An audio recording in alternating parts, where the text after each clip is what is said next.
Hello everyone and welcome back to another video from Wake&Tech. In this video, I'm going to show you how to log into your Loancare account.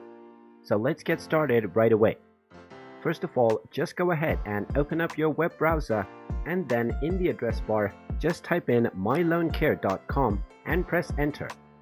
You will now be taken into the official website of Loancare.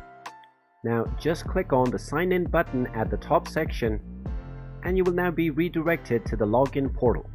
Now just go ahead and type in your user ID followed by your password. Then click on the sign in button and you will be logged in to your account on Loancare. In case you forgot your password, you can click on the need help signing in button and from there you will be able to reset your login credentials. And there you have it. That is how easy it is to log into your account with Loancare.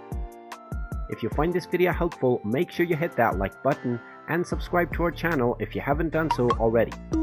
Also ring that notification bell to never miss another update from us. Thank you for watching and I will see you again in the next video.